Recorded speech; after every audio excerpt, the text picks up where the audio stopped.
There is a photograph that exists in no archive. It was taken sometime around 3 in the morning on a night that officially never occurred, somewhere in the desert east of the Euphrates River. In it, 4 men in full kit are crouched beside a mud brick wall, faces obscured by helmets and night optics, weapons at the low ready. The image is grainy, shot on an old digital camera by someone who probably shouldn't have had one out. Behind them, the sky is a deep, bruised purple. The sand at their feet catches no light at all. None of the men in the photograph will say where it was taken. 2 of them no longer discuss that period of their lives. One has been dead for 6 years. The 4th, a retired master sergeant who now runs a landscaping business outside of Fayetteville, North Carolina, agreed to speak on background, which is the intelligence community's way of saying, "I'll tell you the truth, but I won't say it was me." "You want to understand what we did over there," he says, "you have to first understand what we were. We weren't soldiers in the way most people think about soldiers. We were something else. We were a capability. The mission that the Master Sergeant is describing, and that he will, over the course of several conversations, describe in fragments, the way a man handles broken glass, began, like most such missions, with intelligence. Specifically, it began with a name. The name had surfaced in 3 separate reporting streams over a period of approximately 8 months. It appeared first in a signals intercept out of a relay station in eastern Syria, a voice, digitally obscured but not obscured enough, discussing the movement of a large cash payment toward the Turkish border. Then it appeared in a document recovered from a safe house in Mosul, handwritten in a margin, in a context that took analysts 2 weeks to fully understand. Finally, it appeared in a debriefing of a cooperative source, a man whose identity remains protected, who placed it at the center of a logistics network that had been responsible for arming at least 4 separate cells across 2 countries. The name belonged to a man the analysts called Night Watch. His real name is known to the U.S. government. It will not appear here. When a name comes up 3 times in 3 different places, says a former intelligence officer who worked the case, you start paying attention. When it comes up in ways that suggest the subject doesn't know we're looking, you get excited, carefully excited, because in this business, the times you get burned the worst are the times you're most sure of yourself. She pauses. We were pretty sure of ourselves. At a forward operating base that sits on no unclassified map in a region that has no shortage of forward operating bases, a team of 12 men received what they called the brief. This is a particular kind of theater that anyone who has spent time in special operations will recognize. A darkened room, a large screen, a targeting officer clicking through slides that have been classified at levels that make even the people reading them slightly nervous. The men in folding chairs have done this dozens of times. Some of them have done it over 100 times. They listen with the focused attention of professionals who know that the information will be rehearsed until it lives in their bodies, not their minds. The brief covers the target's known patterns of movement, his vehicles, his known associates, 3 of whom are designated as armed and dangerous in the specific bureaucratic language that means these individuals will try to kill you, and you are authorized to kill them first. The compound is described in careful detail. 4 structures, a central courtyard, a generator in the northeast corner that runs from dusk to roughly midnight, at which point the site goes dark. There is a well. There are at least 2 dogs. The dogs are a problem that the brief addresses with a practicality that is not cruel, exactly, but is not sentimental either. The team commander asks a question about the secondary structure on the western edge of the compound. What's in it? The targeting officer pulls up a slide. Thermal imagery, captured over 4 consecutive nights. The western structure runs warm, consistently warm, in a way that suggests a contained heat source. Possibly equipment, possibly people sleeping close together. We assessed it as a possible holding facility, the intelligence officer recalls, which is to say, we thought there might be people in there who weren't fighters.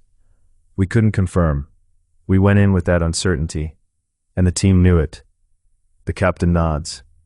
The brief continues. The helicopter does not exist.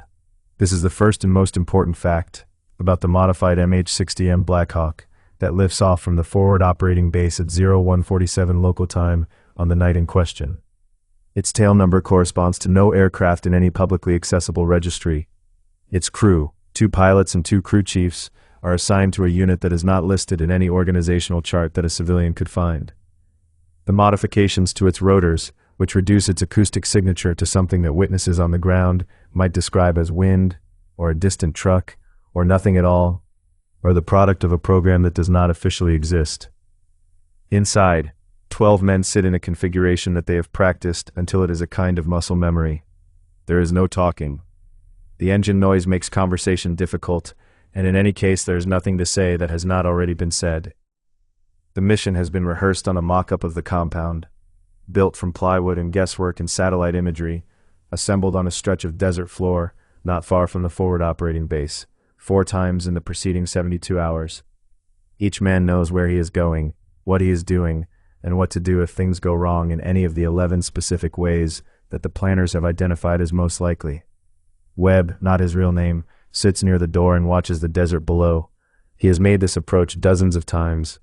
The terrain always looks the same from altitude, a flat dark nothing, and it always reveals itself as complex and varied once you're on the ground, full of depressions and channels and low brush that the satellite imagery flattens into abstraction. This is the gap between the map and the territory, and Webb has learned to love it, in a grim way, because it is also the gap that swallows you if you stop paying attention. He thinks about a conversation he had with his daughter on the phone 3 days ago. She is 7.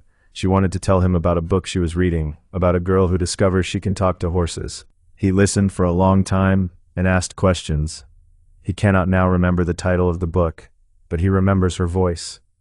He files that away somewhere and becomes, in a process that has no good name but that every combat veteran understands, the version of himself that does this work. 5 minutes, says the crew chief.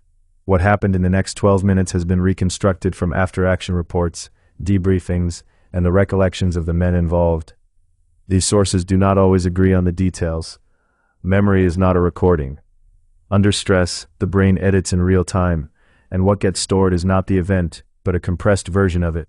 The operationally relevant fragments, stripped of context, filed for rapid retrieval in the way that a soldier's training demands. At 0213, the helicopter flares to a hover approximately 4 feet above the desert floor, 150 meters south of the compound. The team exits in a sequence that takes less than 8 seconds. The aircraft does not land.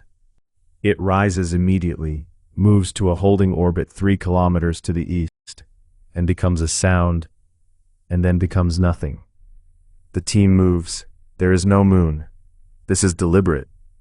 The mission was planned around the lunar calendar, scheduled for the 3-night window of minimum illumination.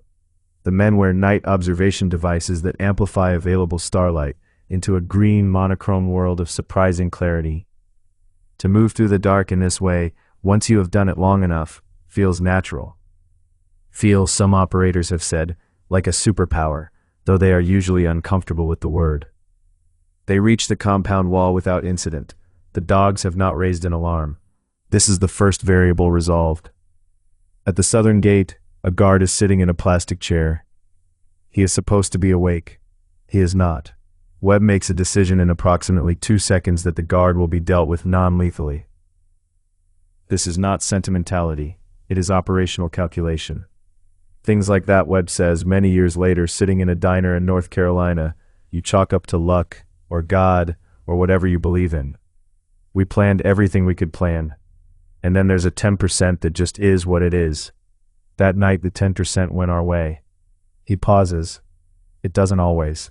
The breach of the main building takes 4 seconds. The door is unlocked, which the intelligence said it would be. Alpha element flows through the door in the practice sequence called a button hook, each man peeling to cover a quadrant of the entry room, a staircase, a hallway, a man who comes out of a side room, young, confused, not reaching for anything, is taken to the floor and zip-tied. One of the team members tells him quietly in Arabic to be still. The man becomes still. In the main room on the 2nd floor, the man they have come for is awake. He is not armed when they enter. He is standing beside a desk that holds a laptop and a satellite phone and several printed documents that will, in the coming weeks, prove to be significant in ways that nobody in that room can yet know.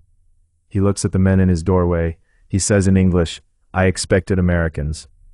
Whether he means this specifically, that he knew this team was coming, or generally, that he always understood this moment would eventually arrive, is something that the debriefers will spend considerable time trying to establish. They never reach a definitive conclusion. He wasn't scared, says the intelligence officer who attended the subsequent debriefs. That was the thing that stayed with me. He was like a man whose appointment had finally arrived, like he'd been waiting. Outside, Bravo Element has the courtyard. The guards respond to the breach faster than the planners hoped. A burst of small arms fire comes from the eastern roofline, and Bravo Element returns fire. It is over in less than 40 seconds, which is a very long time when it is happening, and a very short time in retrospect. In the western structure there are 7 people. None of them are fighters. 4 are adult men, agricultural laborers who slept on site for reasons of convenience. 2 are women. 1 is a child, perhaps 10 years old, who is sitting up in a bedroll when the door opens, and who stares at the night vision goggled face of the operator who enters, and does not scream. Simply stares. With a child's particular capacity for absorbing the unprecedented. The operator removes his night vision so the child can see his face. He says the only Arabic word he knows well. Hello. I thought about that kid for a long time, the operator will say, years later, at a veterans counseling group he attends every other Thursday. I still do. I don't know what happened to him. You go in, you do the thing, you leave. You don't get to know the ending. The helicopter returns, and the team loads with its package. Hands bound, black hood, moving without resistance. In a sequence that takes less than 40 seconds from touchdown to liftoff. At 0241, the aircraft is at altitude and moving southwest at 140 knots. Webb does a head count. 12 in, 12 out. He looks at the men around him. Nobody speaks. The rotors fill the world with white noise. The man they have come for sits between 2 operators and says nothing. He looks at the floor of the helicopter. Whatever he is thinking, he keeps it. Below, the desert is dark and enormous and indifferent, rolling away in every direction toward borders that mean different things to different people, and nothing to the landscape itself, which was here before the borders and will be here after them, and which absorbs the small catastrophes and quiet heroisms of human beings with the same unblinking patience that it absorbs the wind. The debrief begins at 0:45 and runs until 0900. Webb drinks 4 cups of coffee. The intelligence officer flies in on a separate aircraft and arrives partway through, still carrying a laptop bag, wearing the particular expression of someone who has been awake for 22 hours and intends to be awake for several more. The documents recovered from the desk will take analysts 3 weeks to fully process. They contain a partial accounting of the network's finances, names, references to 2 operations that had not previously been known to U.S. intelligence. Whether acting on this intelligence prevented those operations, or whether those operations had already been canceled. These are questions with no clean answers. This is the permanent condition of the work. You act on incomplete information to prevent hypothetical harm, and you never get to see the control case, the version of history where you did nothing. You have to make peace with that, the intelligence officer says, or at least a truce. The men dispersed, as such men do, back into the machine. Webb did 3 more rotations before he retired and moved to North Carolina. Khalil, a sergeant from Detroit, who spoke 4 Arabic dialects, became a warrant officer, then a civilian contractor, then in a move that surprised everyone who knew him, a social worker in Minneapolis, where he works with immigrant and refugee communities. The skills, he has said, are more transferable than you'd think. The operator who said hello to the child in the bedroll left the Army 2 years after the mission. He struggled for a while in the way that many men who do this work struggle, invisibly, and then less invisibly, and then finally audibly, in rooms like the counseling group, where he has found something he describes as not peace, but something that's okay. It is on a hard drive in a house in North Carolina, in a folder that has not been opened in several years. Webb knows it is there. He does not look at it. It's not that I don't want to remember, he says, on the last day of the last conversation. I remember fine, maybe too fine. He looks at his coffee, it has gone cold again. It's that looking at it would make it a thing from the past. And it's not really, it's just on pause. You do that work long enough, it's not a chapter of your life, it's a frequency. It's always running, you just learn to turn the volume down. He picks up the coffee anyway, drinks it cold. Some days it's quiet enough that you almost forget it's there. He doesn't say anything for a while. Almost, he says. The team's mission that night was never officially acknowledged. The documents recovered from the compound remain classified. The 12 men who flew into that desert and flew out again are in the official record Nowhere. They were there. This is the closest thing to a record they will ever have.